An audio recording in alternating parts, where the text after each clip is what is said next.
there must be some sort of element of wonder that you feel that compels you to want to engage and interact with that brand. So how do you take those abstract ideas, these high and pie in the sky concepts of creating a super fan, and make them applicable to your content?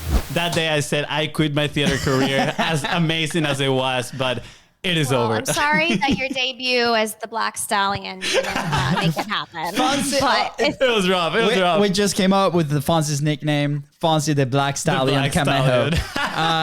We've got some fresh Hey, new I'm young Luis. talents And this doing is some Luis. things that I And know welcome you to the haven't Content heard is before. Profit podcast. In here, you're going to get the insights, accountability, and drive to create consistently and increase revenue. You'll hear from top entrepreneurs, creators, and anything and everything you need to know about content. All this while having a good time. The goal of this podcast is simple: entertain, educate, and turn your content into profit. Boom, boom, boom, boom.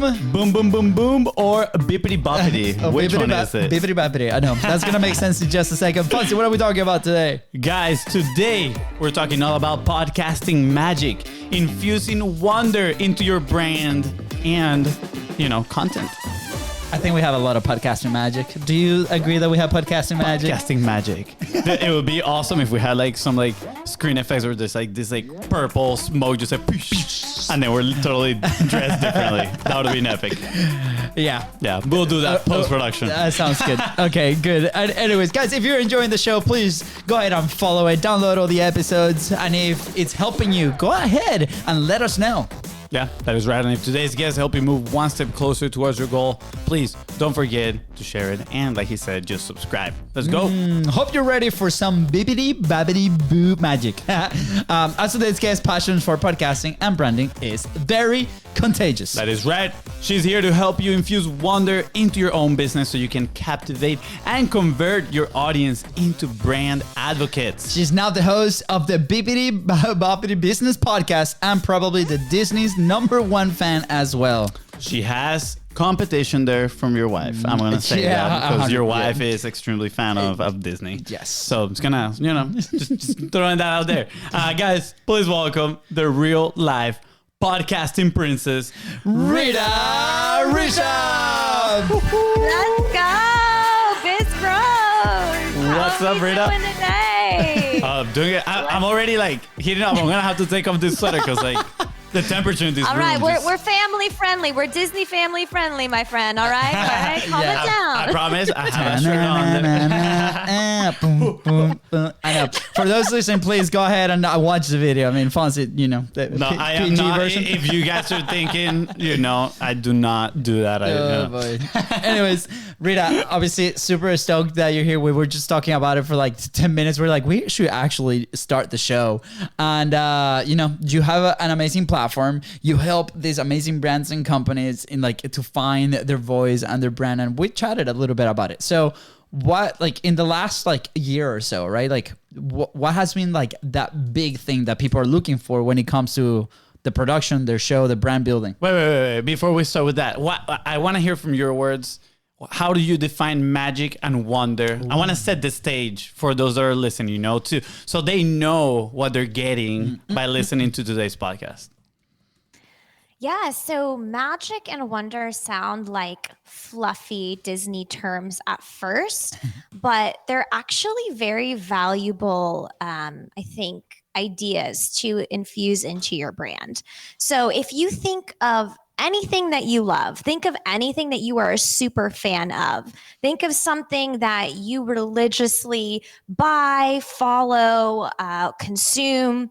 There's a little bit of magic in it for you. There's just that little je ne sais quoi something that makes you want to keep watching, consuming, or buying with that product. And more importantly, you want to engage with that product or brand. There must be some sort of element of wonder that you feel that compels you to want to engage and interact with that brand. So how do you take those abstract ideas, these high and pie in the sky concepts of creating a super fan, and make them applicable to your content?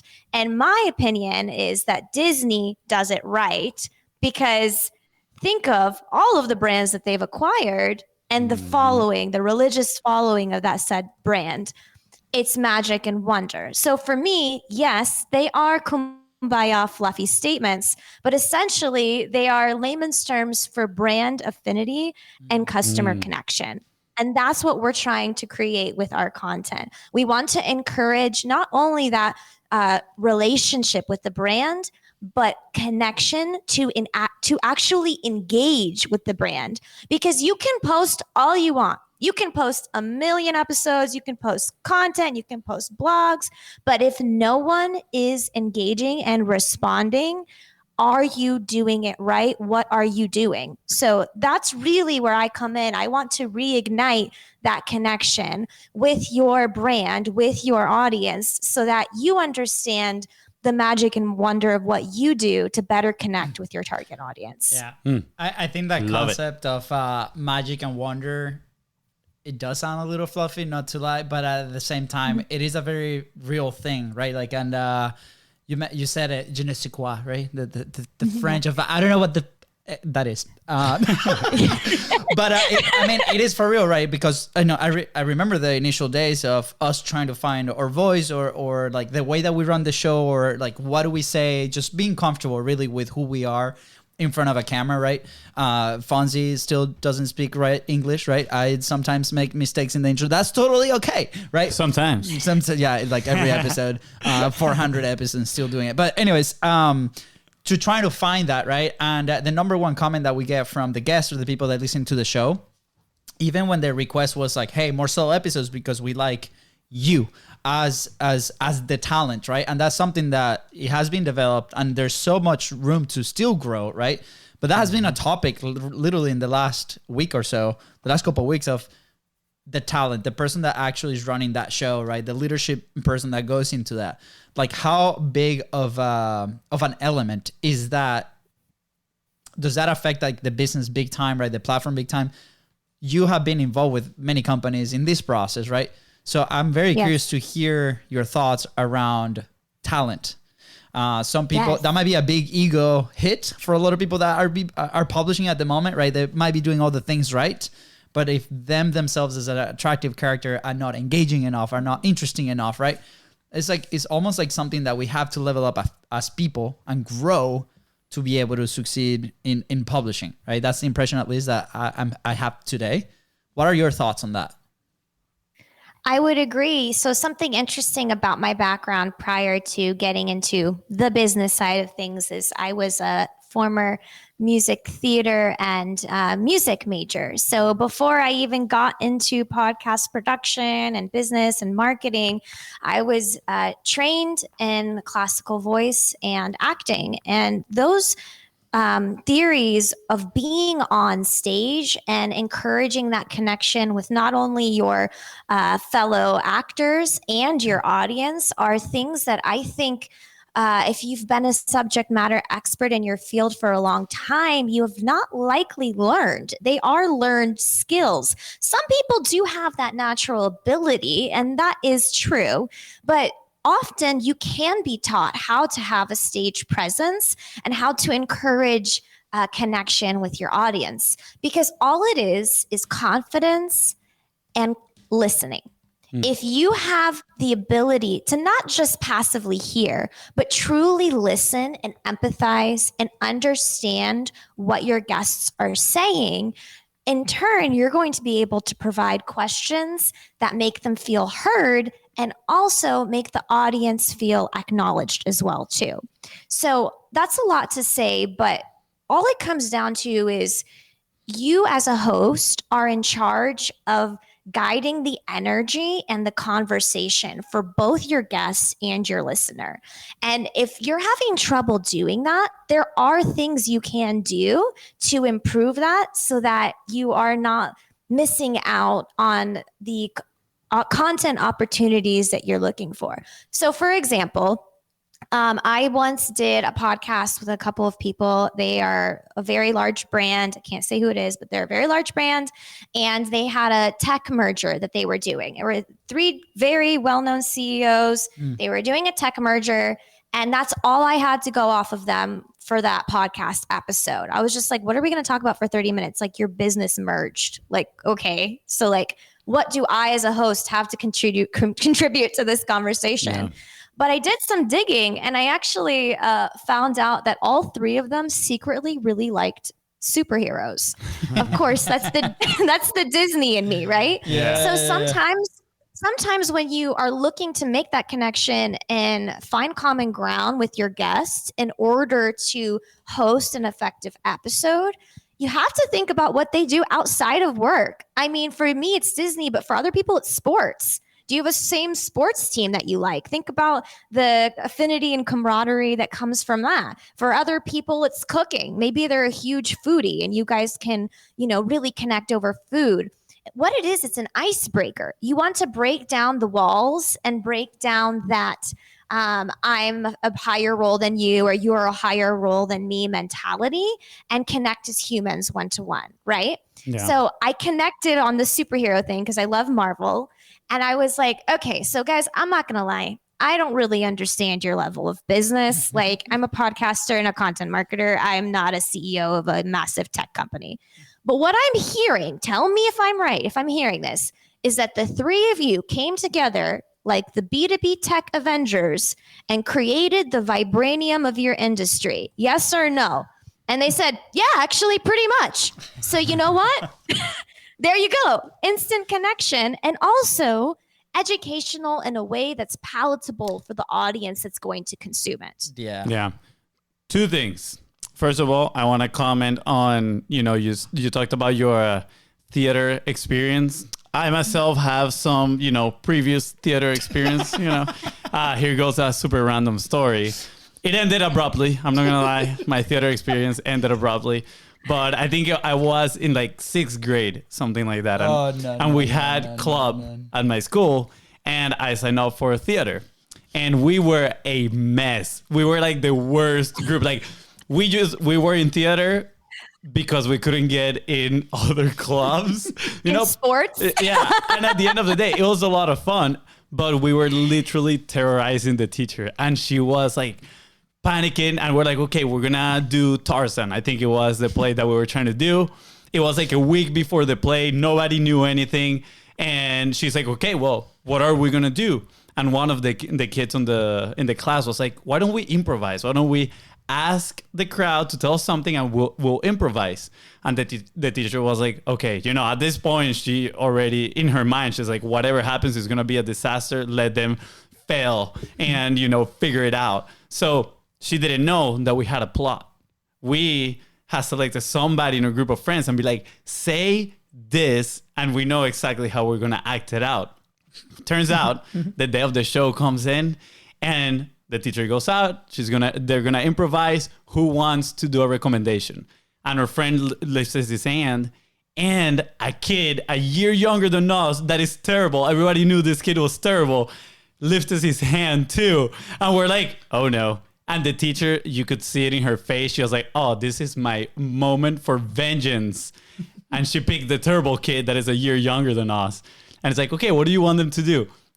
And the kid goes so random. He's like, I want them to do like a group of wild horses. Like that. I'm not kidding. And we're like, what? No, we're not going to do that. And the teacher was like, yes, you are.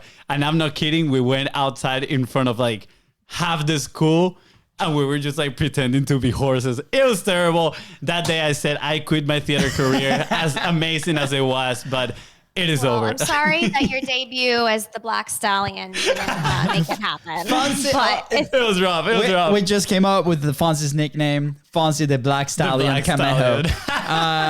like it. I appreciate it. I thought you were going to tell the story where you pooped your pants.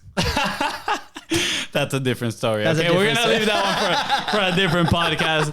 But the other thing that I wanted to comment, and it was obviously more in terms of kind of like listening and all this stuff and kind of like being brand advocates, is that I know you used to work for a company. I don't want to say the name unless you want to, but they are really good at having their employees be brand advocates. And I feel like that is something that a lot of companies don't look into. Like, like this company, literally, I feel like everybody is consistently publishing content and being a voice for what they're building, and they're excited about it. And it's really, really cool to see, right? So Yeah. I'm curious, right? Like when you go to work in these companies, and this goes, I think, hand in hand with my brother, it's like, do they just think about, okay, we just need one person to be the voice of this? Or are they actually thinking a little bit bigger and maybe wondering, do we have an army of people that are passionate about the business,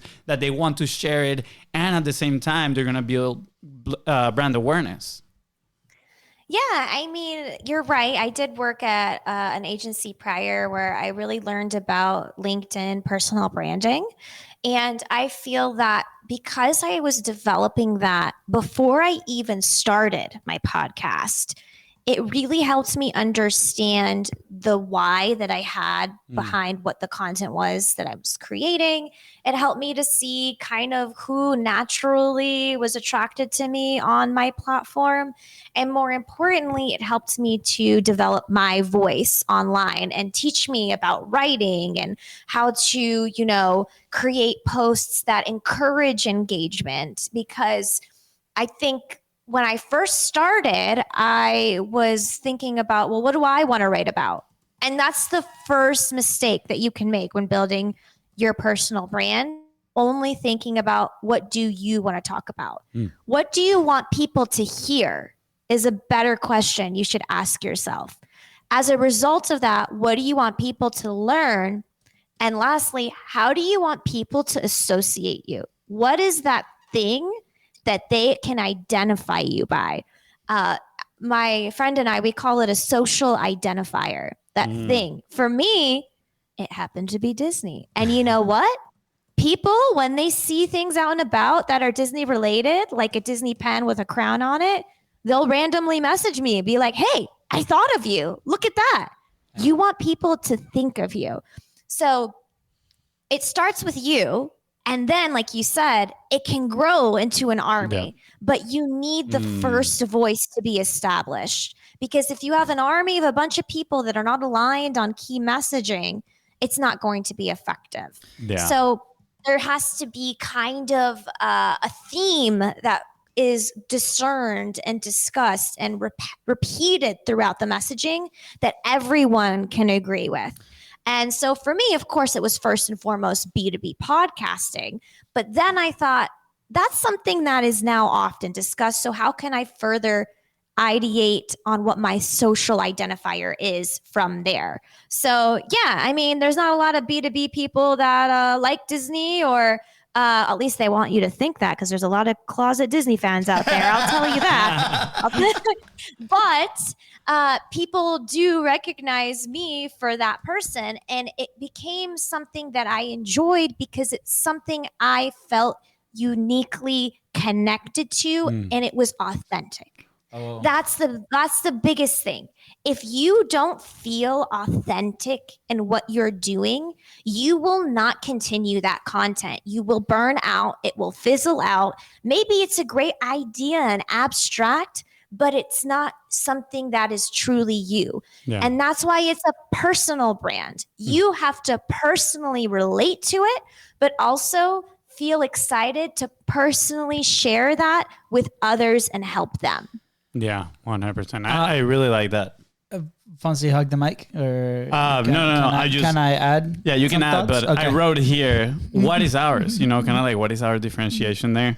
As of right now, I think obviously soccer is a big one, but also like the streamer culture. We're a lot into that stuff. So I think it's pretty cool. And as my brother, kind of like builds up his next comment, I'm gonna reveal the soccer jersey that I'm wearing on, because now let's go. Oh my god! Okay. Don't worry, it's not an Arsenal one. Okay, cut to me, please. Just cut to me. Okay. I mean, yes, I agree on that. And there's so many thoughts around the process of what do you want people to hear? What do you want people to learn?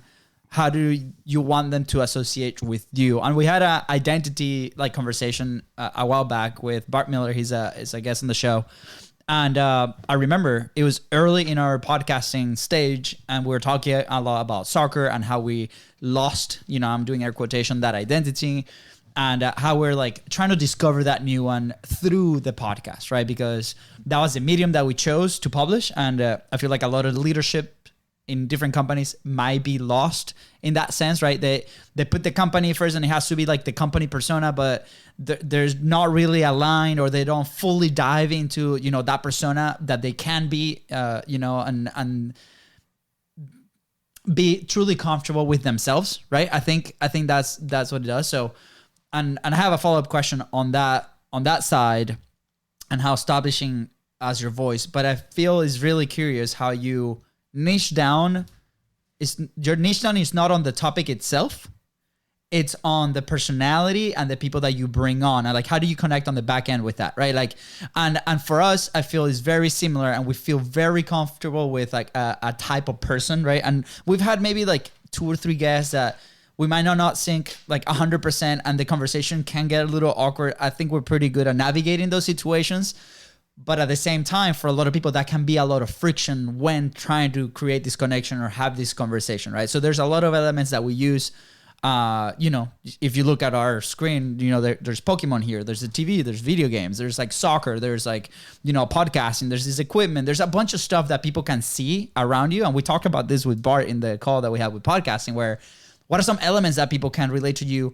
Not only what you say, but also what they see. Like, what's the environment? And just before we jumped on, right, we talked about, you know, the place that you're in and how awesome it looks. And you know, I love seeing the background of people when we're having these conversations. So you as a content creator, right, whether you're a top C-suite executive or you're starting your own podcast, what are those elements that you can bring to the table to then create these conversation starters or like just build chemistry, not only from the topic, right? So I think that's a fascinating like topic in general. So thank you for bringing it on. And now every time I'm going to think, you know, Disney is like you and like Katie, you're a pretty big competition to my wife because like everything like in our house is Disney or BB-8 for Luca, whatever. But are we competition or are we future best friends? You're right, guys are definitely future best friends. Just going to put that out there. Yeah. And we're in the same city, so we have to go grab some dinner sometime. But okay, so here's my question aligning to that, right?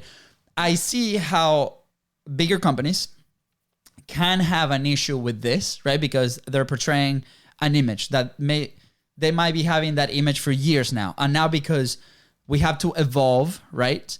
That image can be now delegated to, let's say, influencer marketing, right? Because guess what? That kind of puts the chip on the personality into the influencer pushing their product or their services, right? So I think that's why influencer marketing, in a sense, is going out. If the brand decides to then move forward and be like, okay, we're going to fully dive into this, right? A good example is, you know, a client that, you know, we worked before you, but now you're involved is JWB, right? Greg, the CMO, is fully into his role of like podcaster, and he loves the community, and he brings like Spikeball into the table and all these things, right? That people can relate to him. I think that's a really good example. What do you say to the brand or the company, right? That is trying to decide if that's a good move for them, that they might look to the situation as not a professional situation, right? You know, we infuse our clips and we're infused with things, and things are coming out very soon with a lot of humor. And, you know, that clip that FONZI said that he pooped himself, that's going to come out. I don't know about that. Too much.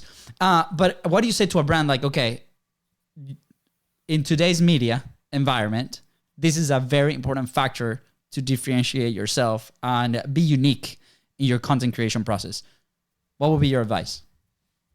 Well, first, I would challenge what your ideal of professionalism is in an age where we've evolved from office, bow tie, suits, whatever. It's not the 50s anymore. I mean, everyone online is much more authentic and candid now than they used to be even 5 years ago. So, of course, there's a level of quality and excellence and brand IP that needs to be preserved and protected when creating content. content. I acknowledge that first and foremost. What we're doing is not trying to make you look bad. What we're doing is trying to find that human element that people naturally gravitate for and want to connect with. So, for example, if a company doesn't like the idea of humor, it's too much for them, they don't feel comfortable with it, I always like to push for something deeper. Maybe they are more sentimental. Maybe they do value a more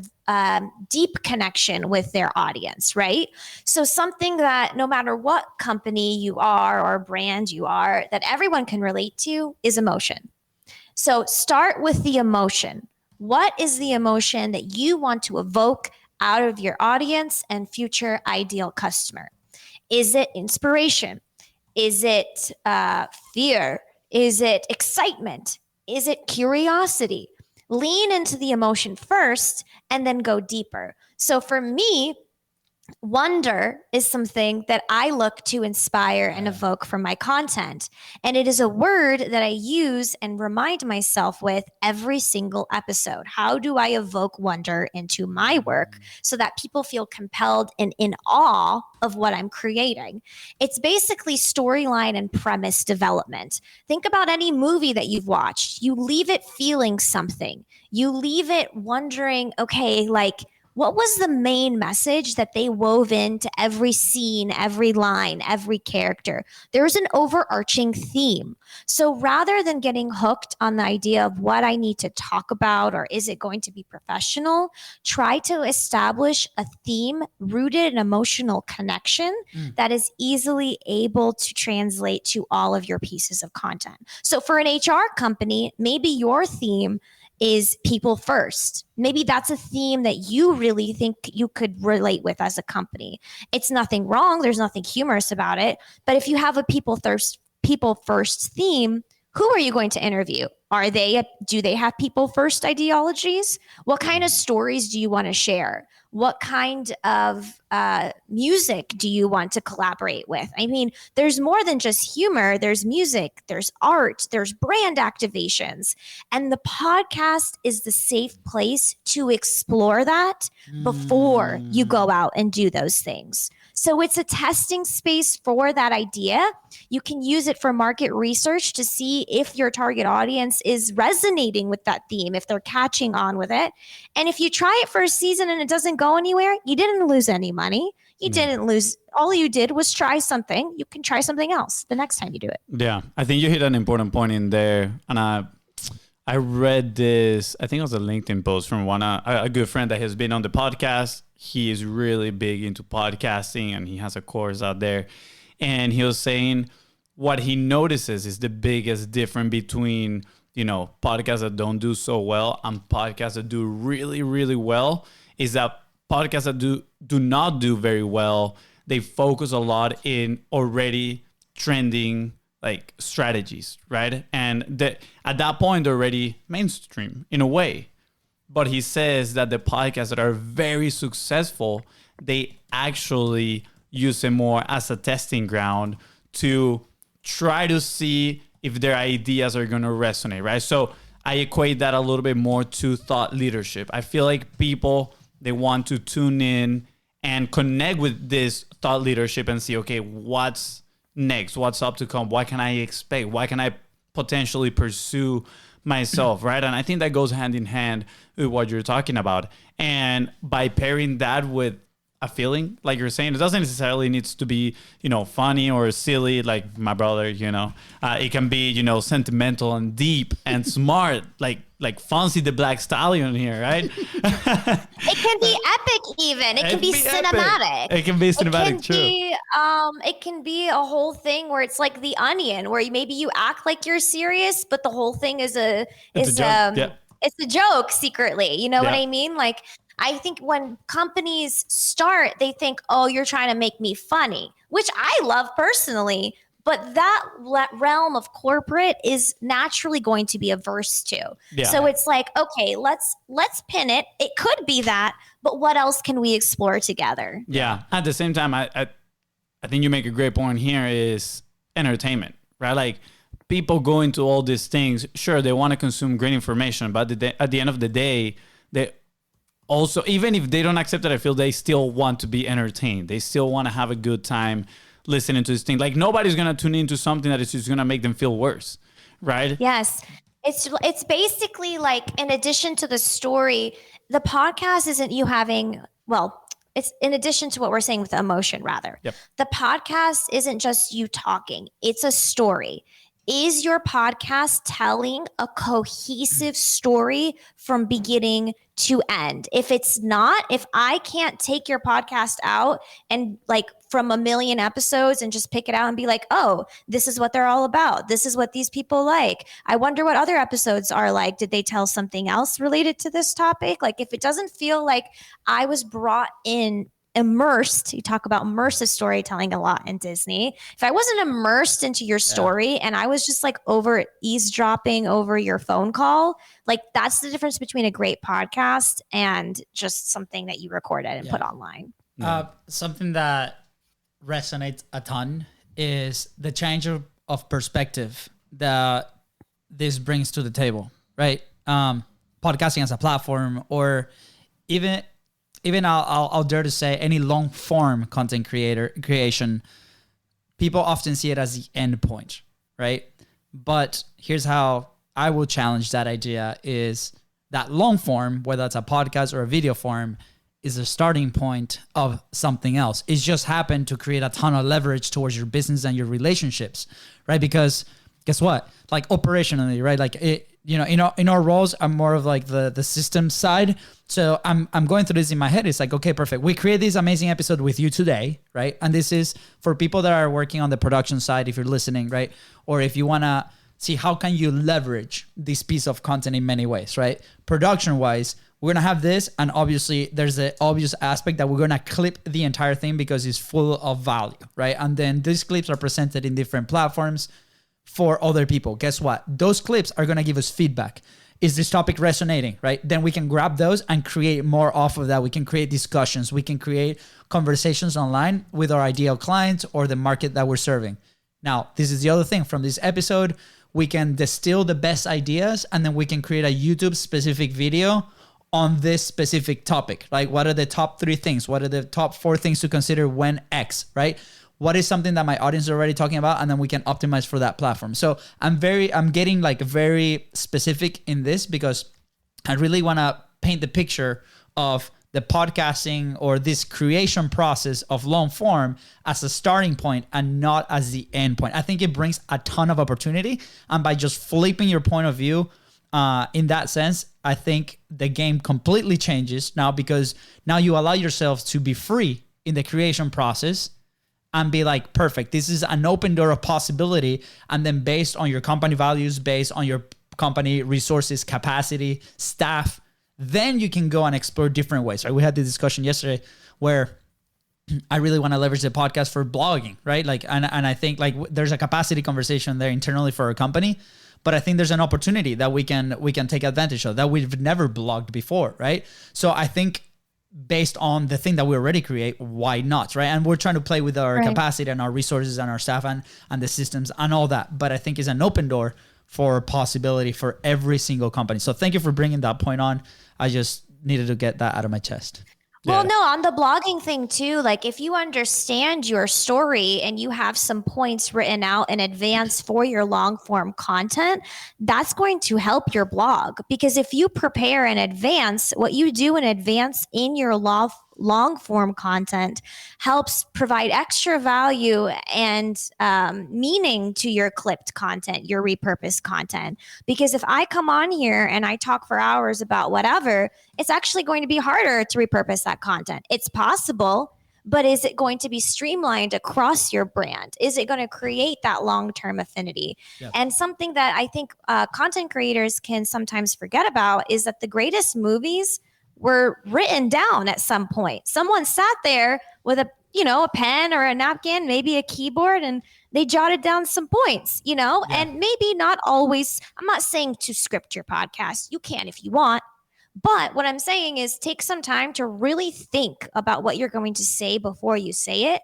so that before the clips, before the blog, before anything is made, you are aware of what that vision is, and you can better collaborate with the people that are doing that with you to make that shared vision come to life. Yeah, so with some of the comments that we've said here today on our end, I feel like you can tell sometimes with a really dumb filter or thoughts.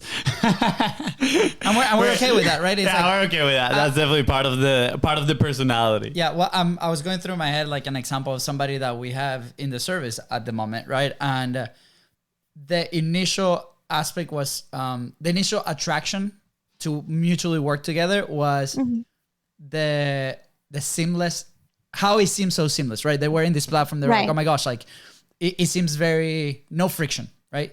But then we started digging in, and we're very big fans of you have to create, or you and your company have to create your own framework on how to create. We're going to assist you to do this, right? And we've been exploring different routes, but for them is they feel more comfortable to create when they sit down for 30 minutes and they write out what they're going to say, and then they go. Right? For us, it was the complete opposite. We're like, for me, creates a ton of friction sitting down and writing these things out. So in my head, we might have some bullet points based on what the conversation that we had, right? We've shown this process before. And then out of those points, then we are very comfortable exploring those topics in our show. So again, I encourage everybody listening or watching, like, how do you personally feel comfortable, right? Because if we bypass that step, it's going to be really challenging to stay consistent.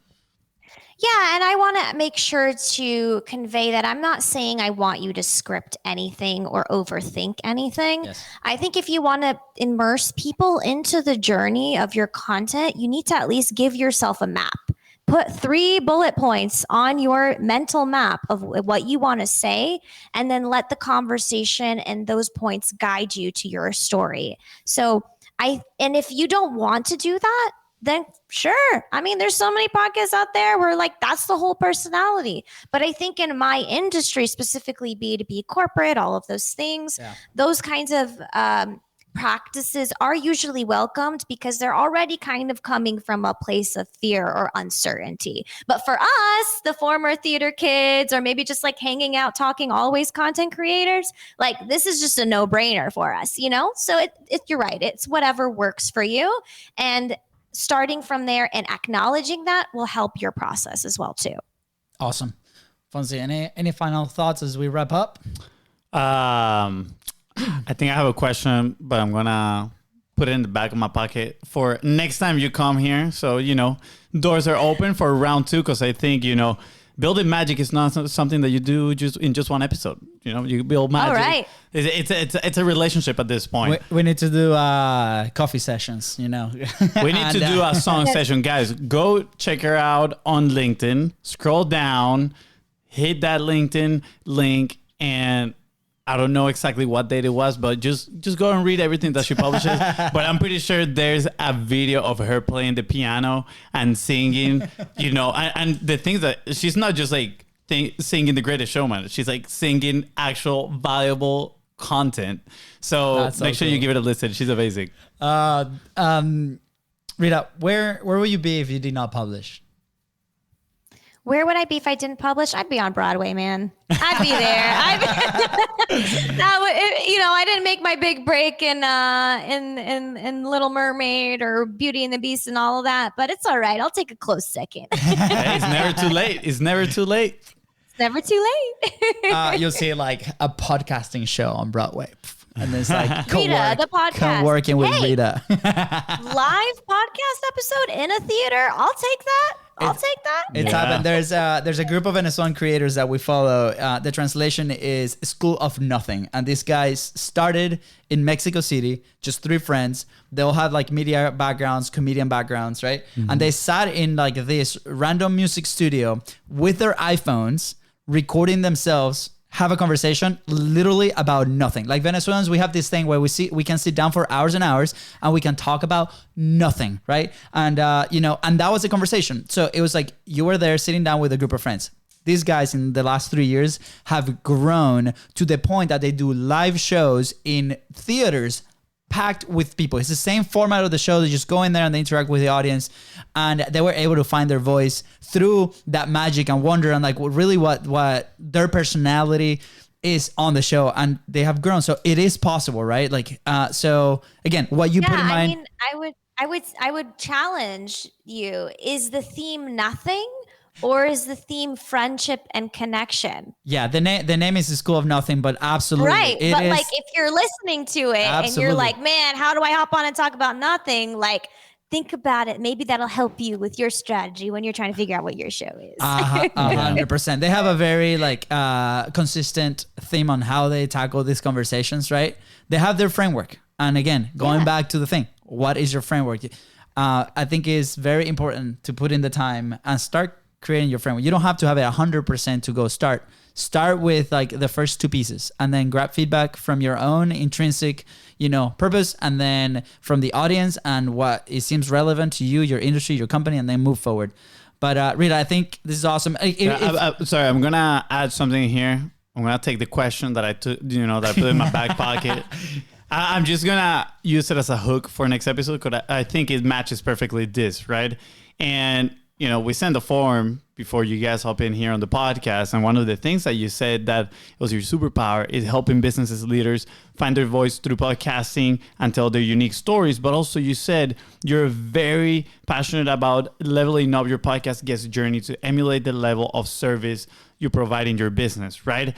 And I think this kind of goes hand in hand with putting on a show, right? And recently I was doing some research on this creator. His name is Ludwig. He's a streamer of like video games, etc. But lately he has been investing millions in putting live events together. And when he was interviewed in a big publication, he said, nobody's going to remember a stream number 75 the day I was playing Mario Party, right? They're actually going to remember that one big event that draw so much attention and it was so entertaining and delivered this amount of value.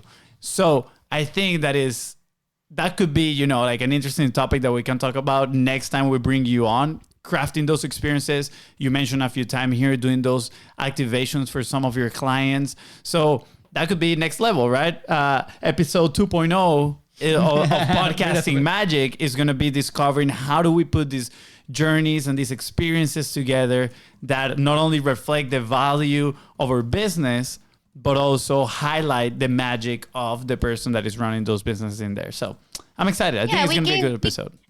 We gave you the pixie dust this time to inspire you, and then the next time we'll build the castle. So we'll get there. Oh, yeah. I like it. Now I'm going crazy because we're going to be in Orlando in the next couple of days. So if you're listening to this podcast, it's Friday. So we are actually in Orlando. Send us a quick message and we'll meet up. But Rita, what is your last thing of the show is what is an action point that somebody can do today to move their publishing, their business forward?